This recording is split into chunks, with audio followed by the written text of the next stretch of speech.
Welcome to the Calm Analytics channel. I'm Boris Tezenghausen. Today is November 29th, and we have a very eventful episode ahead. So in this episode, a disaster at the nuclear test site, Putin's super rocket exploded at launch, and at the site of the explosion, a giant, strangely colored mushroom cloud appeared. What was it, and what are they hiding from the Russian people? Another major oil refinery has gone out of operation. And the most massive attack yet, this night the attack targeted Kyiv. Putin launched 600 drones and dozens of missiles at the capital of Ukraine. 2 tankers from Russia's Shadow Fleet were blown up off the coast of Turkey. Ukraine is completely changing the rules of the game and is starting a real hunt for the Kremlin's Shadow Fleet. Last night, naval drones disabled the oil terminals of a key Russian port. And there's a major scandal on the African continent. How a high-ranking family close to the president supplied cannon fodder for Putin, and they recruited their fellow citizens through deception. Orban dreams of turning Ukraine into a buffer, and Ronald Reagan would be turning in his grave seeing how the White House is kowtowing to Putin today. All this and more in today's episode. There's a lot of interesting stuff ahead. If you're new to this channel, welcome, and don't forget to subscribe so you don't miss the next episodes. So Putin decided not to fall behind Donald Trump and instead of cartoons to show real tests of his superweapon. Let's take a look at how that turned out.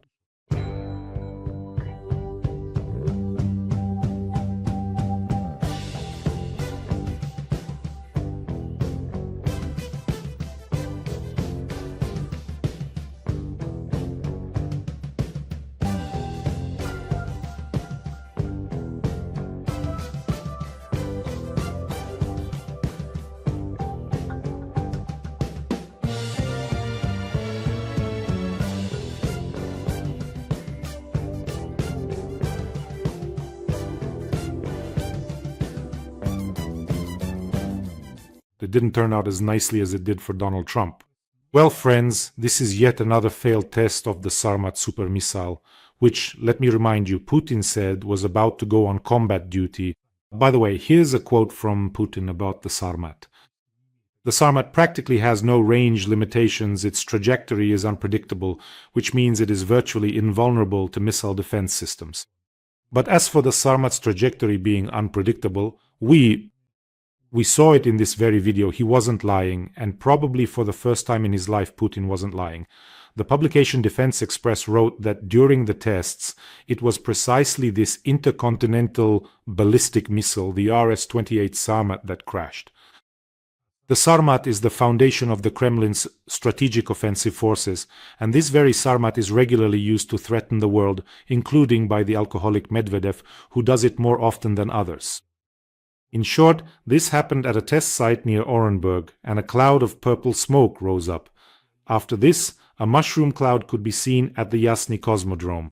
This is one of Russia's key facilities, from which launches of intercontinental missiles capable of carrying nuclear warheads are possible. Not far from this cosmodrome, the rearmament with the Avangard system began. Those missiles are stationed there. And of course, Putin is the vanguard of all this. He called it a system that nullifies the American missile defense. We've already seen Sarmat, we've seen Avangard as well, Burevestnik, Poseidon. Take note, the locals noticed the strange color of the smoke, and experts said that orange or purple smoke is characteristic of rockets with toxic fuel. And there's a division of the strategic missile forces stationed nearby, the very troops that operate the Avangards. It's likely that the Sarmat testing range was moved there. And why was it moved? Why was it moved from Plesetsk, you might ask, where Sarmat used to be tested? The fact is, on September 23rd, 2024, there was a serious accident at the Russian Plesetsk Cosmodrome. There, a Sarmat missile like this one here was launched, except it didn't take off. It exploded right in the silo. A gigantic crater was formed, apparently either during refueling or at some stage of the launch. In any case, a gigantic crater. That's why they decided to move it here, closer to Orenburg. In October of this year, Putin announced that the Sarmat missile would now be on combat duty. But how can it go on combat duty if a missile like this requires several dozen successful tests? And as of today, out of 15 Sarmat missile tests, there was only one half of a successful one. Why only half? Because the Sarmat is supposed to launch out of a silo, but in Plesetsk it destroyed the silo. And this test, which is considered to have been successful was conducted from a launch pad, meaning not from a silo but from the surface. That's why it's half out of 15.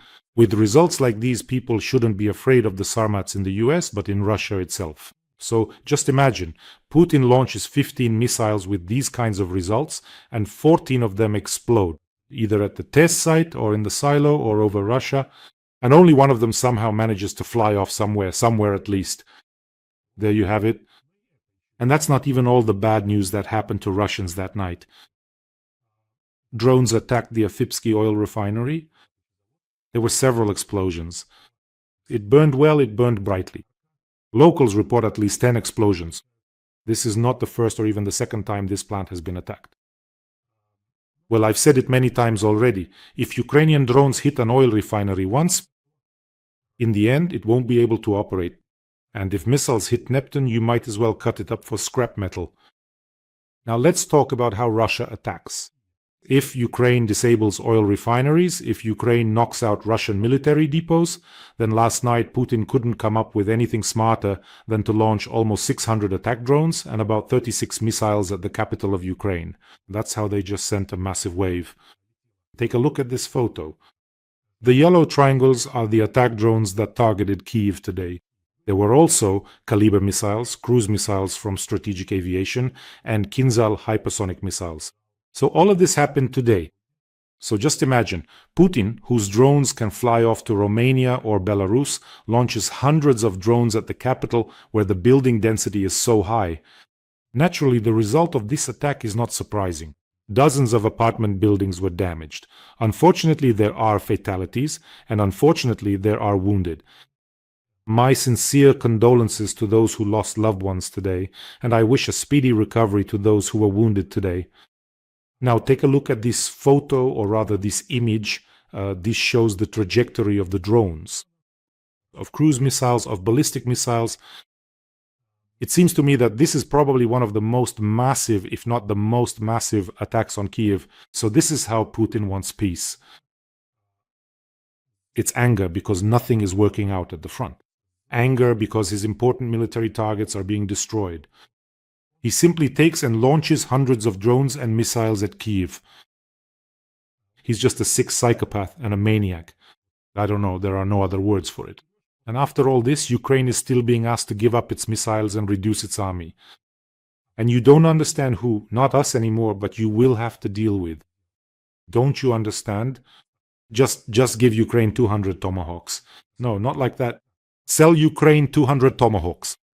Ukraine will destroy key oil refineries and ports, and then you'll see the bill.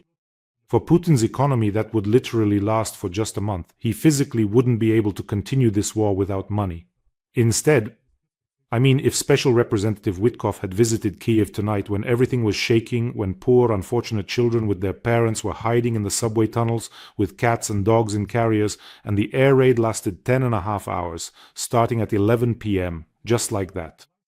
It ended only at 9:30 in the morning, so just imagine what Ukrainians have been experiencing for the 4th year now.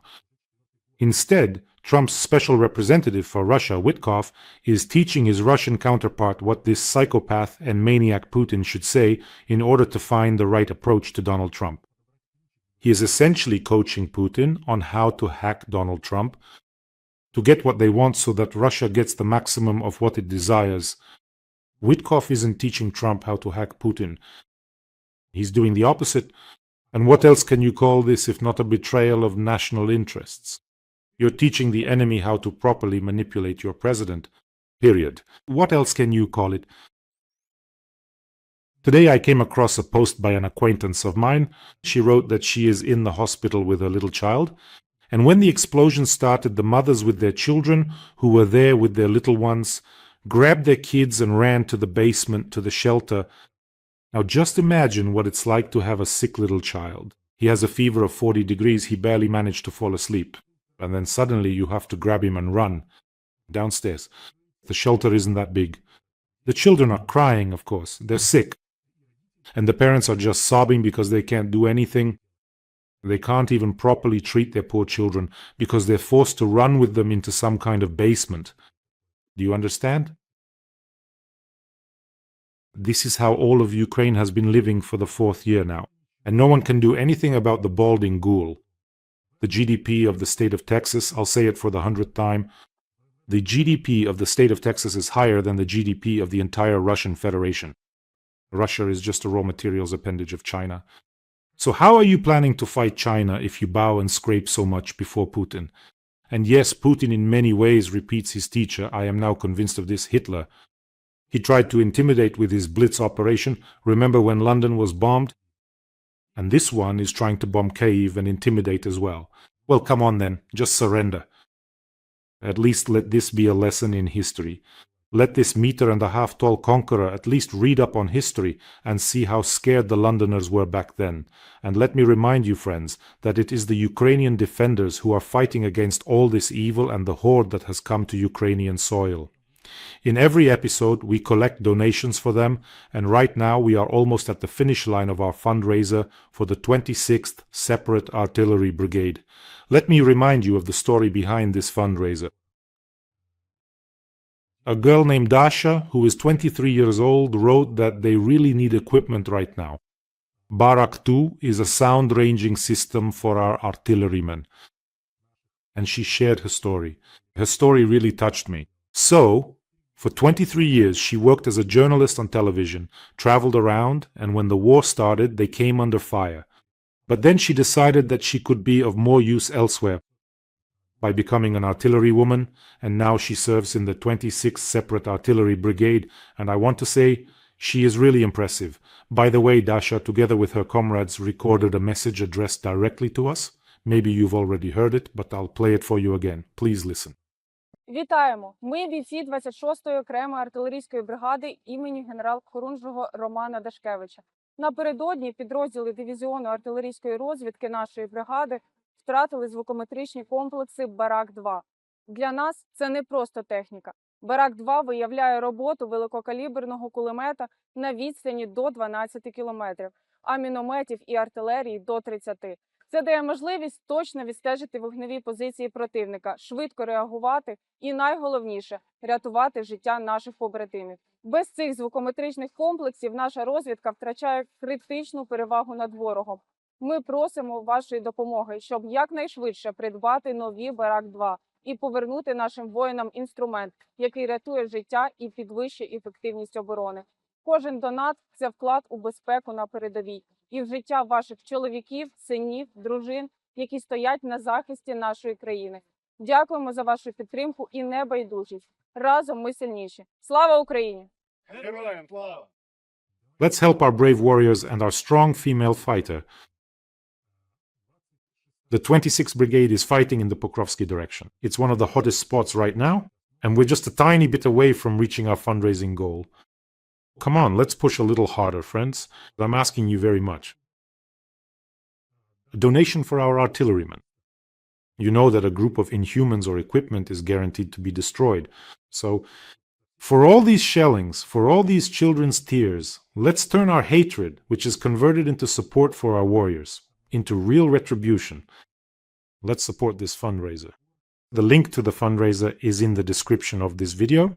There's Mono, there's Private, and there's PayPal for those who want to help from abroad. And to each of you, I always say a huge thank you for supporting Ukraine, for supporting our... Well, if for some reason you don't see the payment details here, there's always a QR code. You can use that too. And about those Tomahawk missile deliveries, which I spoke about so emotionally in the first part, somehow everyone seems to have forgotten about that, right? And here, the Wall Street Journal writes that before Zelensky's visit to the White House, Trump had already refused to supply Tomahawks after a conversation with Putin, which was arranged by Whitaker. So Zelensky was going to Washington in October for Tomahawk missiles. However, Whitaker arranged a call between Trump and Putin in advance, after which Trump opposed the transfer of weapons, although before that he was saying, what if I give them the missiles? Remember, he said, Putin, what if I give them these missiles? And then what? So, at this very meeting, as it turns out, some details have come to light. It turns out that Whitaker was persuading the Ukrainian delegation to withdraw their request for missiles and instead ask Trump for a 10-year delay on new tariffs, claiming that this would sharply boost Ukraine's economy. If Ukraine doesn't get the necessary weapons, nothing will boost the economy, period. And as for doing everything possible to prevent Ukraine from getting those weapons, well, I don't even know what else to say. At this point, Whitaker might as well put on a kokoshnik, wear a t-shirt with Putin on it, have a bear with a balalaika here, and Medvedev with a little bottle of vodka next to him. And then the picture will be complete. You know, I still can't believe how quickly US policy has changed. Just imagine for a second, it's 1983. And James Baker, one of Reagan's closest advisors, Secretary of State, Chief of Staff of the White House. Now imagine that under Reagan, he's instructing the leadership of the USSR. Let's say, for example, he's instructing Yuri Andropov's aide. And he says, well, look, Reagan will fall for this. Use this argument. He'll go for it. He likes it when he's praised. Can you even imagine something like that under Reagan? Baker would have been summoned to Congress within a minute of this coming out as soon as those recordings appeared.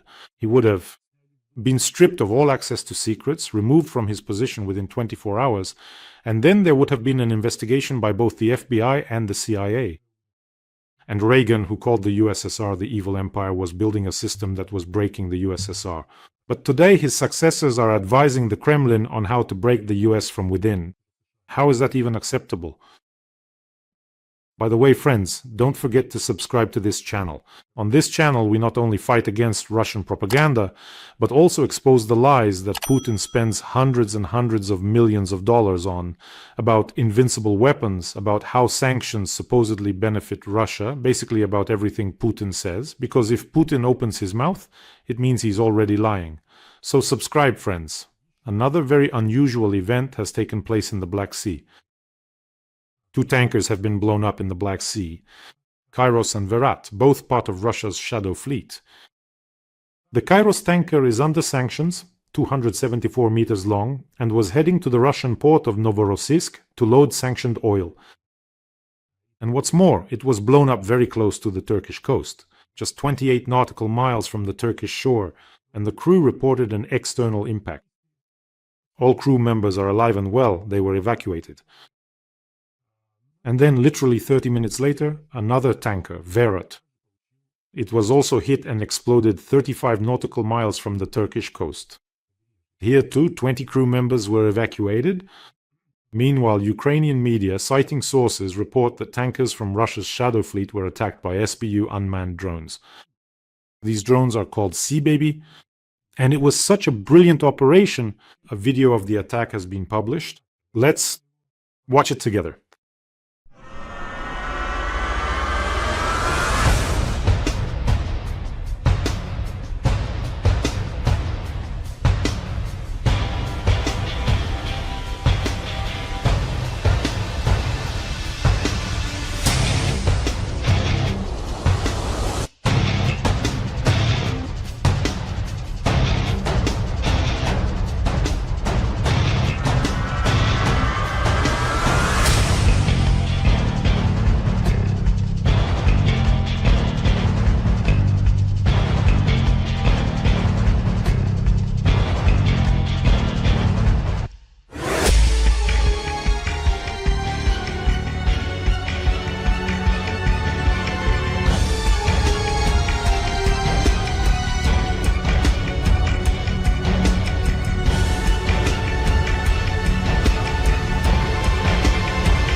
There's no reason to be transporting Russian oil under sanctions and filling Putin's military budget.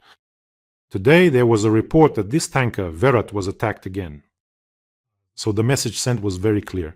It seems to me that absolutely all the rules of the game are changing here. Remember how Putin was terrorizing our grain ships, showing that he was in control here back when he still had the Black Sea fleet in this part of the Black Sea. And Ukraine drove it out.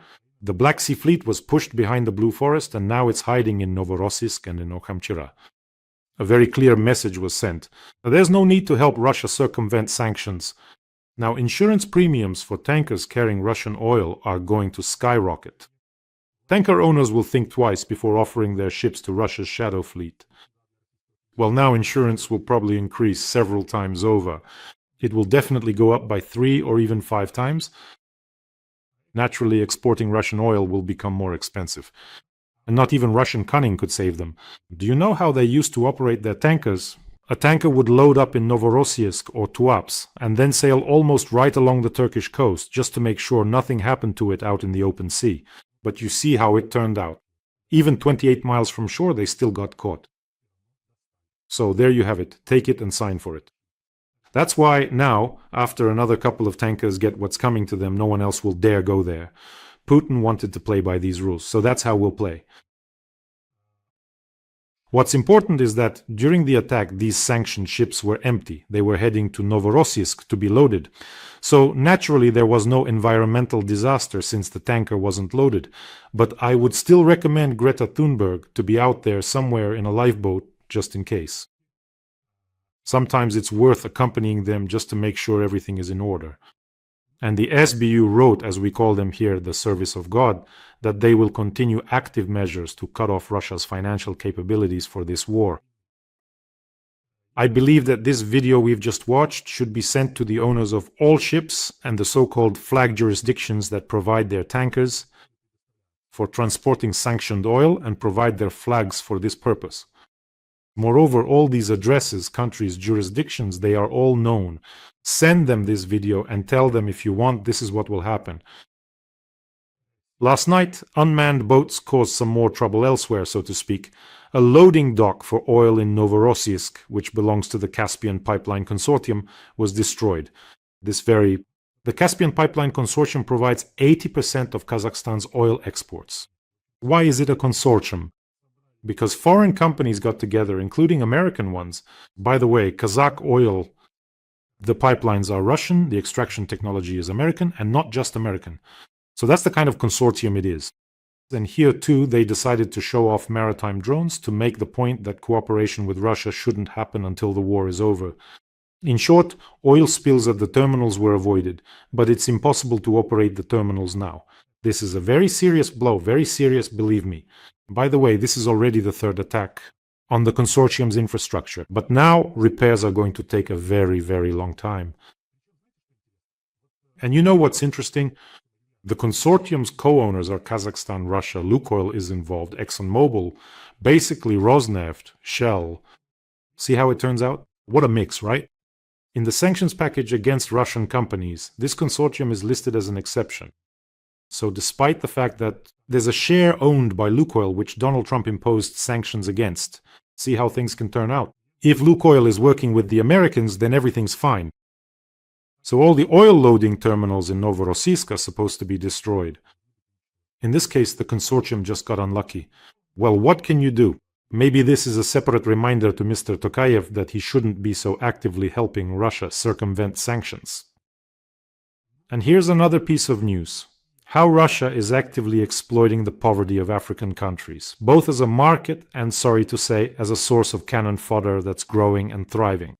They're recruiting people through loyal political clans.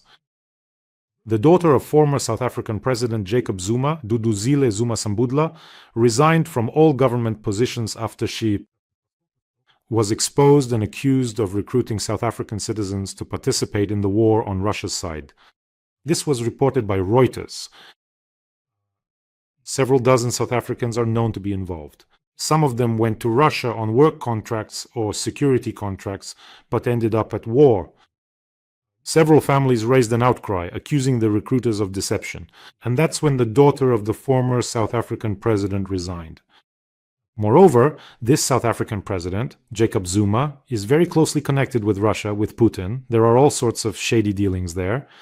So basically, the apple doesn't fall far from the tree here. Recently, the focus on recruiting in other countries for the war in Ukraine has increased significantly. In Russia itself, people don't even want to go anymore, even for money. And let me remind you, they're reducing the signing bonuses for contracts there. That's why they've decided to use deception to recruit people from African countries and beyond. About 100 countries are involved, with tens of thousands of mercenaries, some tricked, some lured under the pretense of studying, some for security jobs, and so on. Orban crawled out of his lair. The pterodactyl of peace woke up and made the following statement. Orban stated that the only possible sustainable resolution to the conflict in Ukraine is for it to return to the status of attention, a buffer state between Russia and NATO, which it became after the bloc's eastward expansion. Since when does this guy get to decide for Ukraine what it should be, a buffer or not? Clearly, without Russian oil, he's really going through some serious withdrawal. This oil-dependent guy needs to be put in some kind of oil rehab already. You're a long way from Ukraine. And telling people who should be a buffer and who shouldn't, honestly, you'd be better off keeping quiet. And you know what I think? I think he's just offended. Orban is terribly offended that Ukraine is actually kicking Putin's Botoxed ass, and Orban just loves kissing that ass. By the way, Fico has already quietly shut his mouth and is keeping quiet. He already understands where things are heading. And here there have been changes in the negotiation team. They've gone off to negotiations. Now, the Ukrainian negotiation team is headed by the Secretary of the National Security and Defense Council, Umarov, but the deputy head of the main intelligence directorate, Vadim Skibitsky, has also been added to the negotiation team. And the head of the main intelligence directorate, Kyrylo Budanov, is there himself, and I think something will come of it. Plus, the first deputy foreign minister, Kyslytsya, who is also very competent. All in all, I think something will come of it. But at the very least, I think that Kyrylo Budanov will clearly explain everything to the Russian delegation. No one there will be saying, give us 4 regions or it will be 6. The head of the main intelligence directorate will explain everything clearly. New friends, take care of yourselves, take care of your loved ones, subscribe to this channel, and I ask you very much, we have just a little bit left. Let's help Dasha and our brave artillerymen. The link to donate is in the description of this video. Together we can do a lot. Together we are a great force. Wishing us all a peaceful day and glory to Ukraine.